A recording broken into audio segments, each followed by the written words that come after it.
Hey everybody, I'm Kyle, and I'm here with Cody. Hello. And Jeremy Dick. Hi. And today we're going to be talking about A Nightmare on Elm Street for the Nintendo Entertainment System. How did you guys first come across this game? Cody. Well, I would say probably from you. Okay, moving on. Jeremy. I remember renting the game at the local video store, and one of the cool kids in town had the 4-player adapter. Oh, nice. So I was able to actually play 4-player the first time I played that game. Was that a moving experience for you? It was probably the defining moment of my childhood. Well, okay, so I've got two quick stories about my introduction. The first time I came across this game. The first time I saw it was under glass at Bueller's, which was a supermarket in Ohio. I was probably about maybe 6, and I just thought, wow, like, I didn't know this game existed. I had no clue there was a Nightmare on Elm Street game, and my mind just, went nuts with what this game could possibly be about. Like, did you guys imagine that you would be playing as Freddy?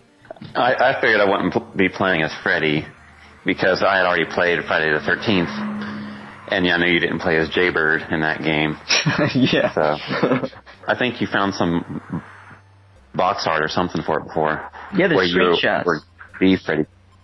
Yeah, in the original version, you could, in the prototype, possibly, although the prototype has never surfaced, but there are either screenshots or mock-ups for a version in which you played as Freddy, and the plot of the game, it says you are Freddy Krueger, and you're trying to kill these kids. And I think for obvious reasons that didn't fly, but yeah, it would have been Nintendo got to see. Problem. I mean, from the screenshots, and in one of the screenshots, you're Freddy Krueger, and you're like a snake coming out of a pipe attacking a kid. And it looks really weird. It kind of looks like that, what was it called? Poltergeist, or whatever it's called. What was it? The Haunting, starring Poltergeist.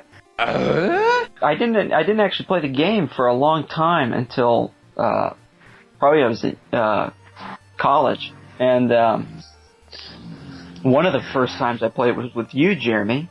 And we had been, we'll just say, smoking an illicit substance at the time. And we decided to play Nightmare on Elm Street on the NES, and we couldn't get past the title screen. All the entertainment you need from that game is right there in the intro screen. Yeah, especially if you're stoned. And we were. But, I mean, the game itself is actually very good. It's not a terrible game. I think it gets sort of a bad reputation. And it's a very entertaining game. It's got 4 players, which is a lot of fun, as you said. I think you're like 2 boys and 2 girls, aren't you? You're pretty gender neutral, I think.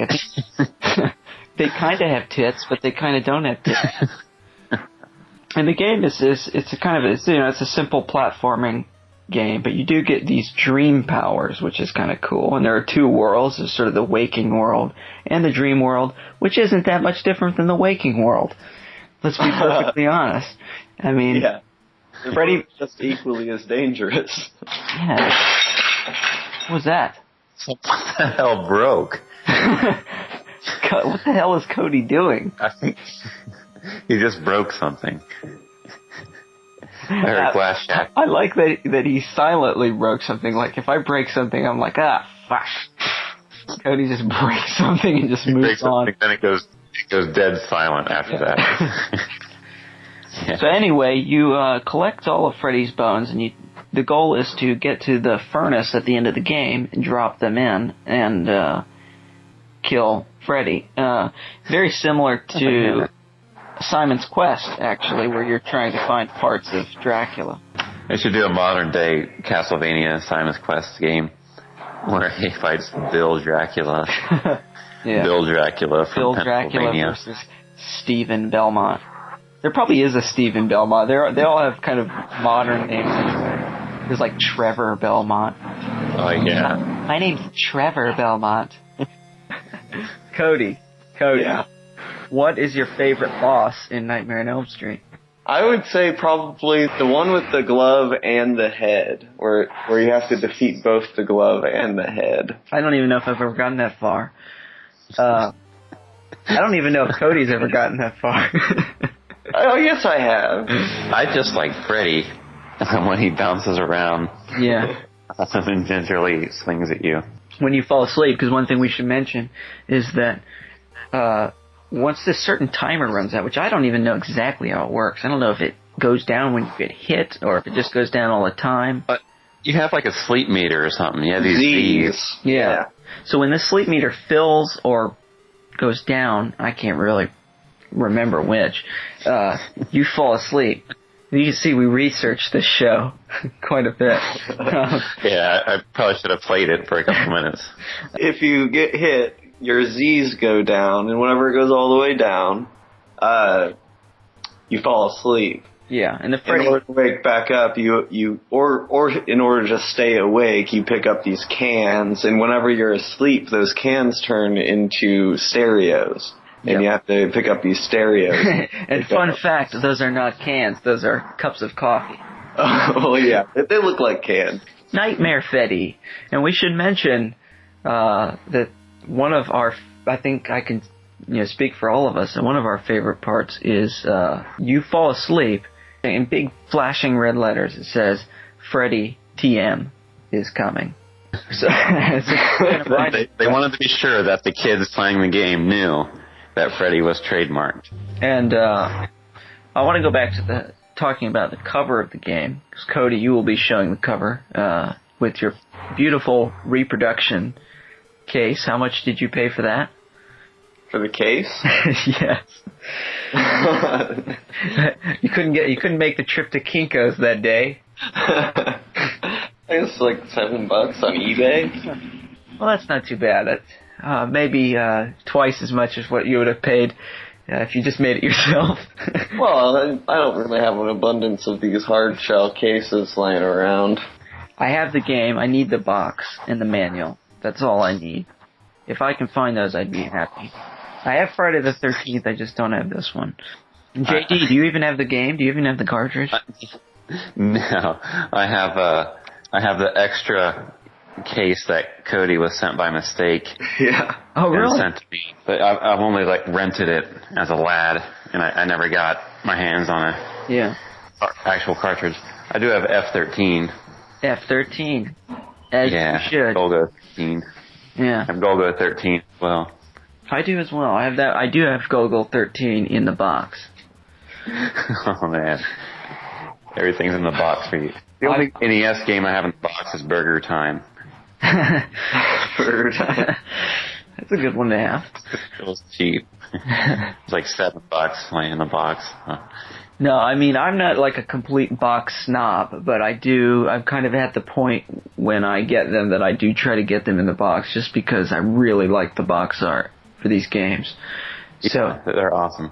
So most of the time, if I can get it in the box, I will. Which, if it's a game that's really expensive, or even, a game like Mega Man, which is, pretty expensive, just card only, I would probably just get the cartridge and try to get the box later. I try to get everything in the box as well, if I can, if the price is right.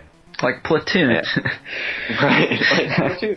I make fun of Cody for owning Platoon in the box, but I do want to get that game because my kind of goal with getting boxed copies is eventually, I know I'm never going to have a complete NES collection. It's just not something I'm going to do.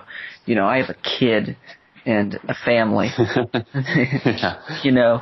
It's fine if you're like an internet millionaire or something, but I'm not going to be able to get every single thing. But I do want to try to get every boxed movie adaptation. For better. You gotta get your Jaws. Yeah. I want all the movie games, and I mean, most of those games suck, but it's still, it's something to aim for. Anyway, back to Nightmare Freddy. So how far have you guys gotten in this game? I know I was with you, the farthest I ever got in it. Really, that's the farthest you ever got? That was pretty far. Yeah, I mean, I never owned the game myself. I can't remember who else was playing it, or if I was playing it with you, or if one of our friends were. But, you know. It might have been 2-player, but I can't remember. But I have a 4-player hookup. And maybe you did bring it that one time. Maybe I did bring it. I kind of have a vague memory of Sean or someone else being there. Yeah. Sean was there. A couple other people were there, and we were playing this, and it got to the point where you were the only one left, because you're the only person who's good at this game. You were playing, and everybody was like kind of rallying around you, watching you play this, and it was like kind of exciting. It sounds really nerdy, but I was really excited. Well, it was like the final survivor going up against Freddy, and you want him to make it. Yeah, and you got pretty far. I mean, I think it was like later cemetery or something. Yeah, I've never made it to the school. I've never even made it to Freddy's house. I suck at... I love these games, but I suck at them all, which is unfortunate but true. Yeah. And you refuse to game Genie up. I'm not going to game Genie. I don't believe in that Jin. You should game Genie it, and you can see the whole game and experience it all. It's black magic, and I will not stand for it. Cody, on the other hand, is quite a fan of the game Genie. He loves to cheat. Why don't you talk about your story? Well, I've beat this game. Yeah, right. Sure you did. Cody's better than all of us. No, I haven't really gotten that far without the game Genie. I probably didn't even get past the first 3 houses. Cody, at the end of the game, is there a scene where all of the dead molested children thank you for your service? No. One by one. Walk up. Cutscene. All of them. It goes on forever. Just, thank you. Thank you, Cody. It's so creepy. They know his name. and then a big screen comes on and it says, Nightmare Freddy. So this was an episode of SLiMeCoRE, our first episode of SLiMeCoRE, which will hopefully be weekly. I have no idea what next week's episode will be about, but I would just like to say thank you for listening, and please subscribe using the subscribe button that has been brought here for you. That was a terrible sentence. That was a terrible phrase like that.